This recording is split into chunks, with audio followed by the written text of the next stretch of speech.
Hello बच्चों, let's understand this question.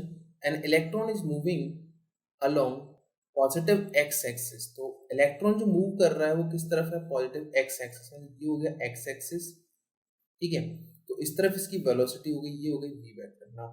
ये एक इलेक्ट्रॉन है। अब इलेक्ट्रॉन है हमारे पास में ये वाला। इसके लिए इसने बोला है कि the uniform electric field exist towards negative y axis. तो यहाँ पर हमने बोल दिया कि इस डायरेक्शन नेगेटिव y एक्सिस में यहाँ पर इलेक्ट्रिक फील्ड लगा हुआ है, ठीक है। अब हमें पूछा गया है कि यहाँ पर मैग्नेटिक फील्ड की डायरेक्शन क्या होनी चाहिए कि यहाँ पर जो नेट फोर्स है, then what should be the direction of magnetic field of suitable magnitude so that net force of electron is zero। तो यहाँ पर इलेक्ट्रॉन पर नेट फोर्स क्या होना चाहिए? जीरो होना चाहिए। तो इसके लिए अगर देखा जाए तो यहाँ पर v वेक्टर ये हो गया। अब मुझे बोला कि फोर्स जो है, फोर्स इस डायरेक्शन में होना चाहिए। देखो इस पर अगर देखा है तो यहाँ पर जो इलेक्ट्रिक फोर्स लग रहा होगा वो हो गया इस साइड में। तो मैग्नेटिक फोर्स किस तरफ होना चाहिए? इस तरफ होना चाहिए। एफ बी इस साइड हो गया, ठीक है।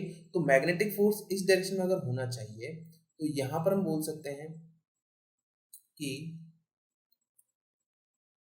एज फोर्स एफ वेक्टर क्या होता है, which is q v vector cross v vector.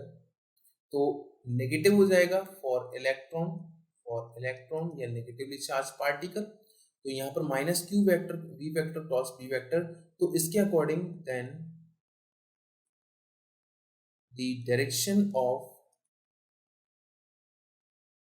Magnetic force, sorry magnetic field will be in negative z axis। Okay, तो नेगेटिव z एक्सिस की तरफ आएगा। तो ऑप्शन हो जाएगा second option, that is right option for this question. तो I hope आपको ये क्वेश्चन क्लियर होगा, समझ में आया होगा। Thank you.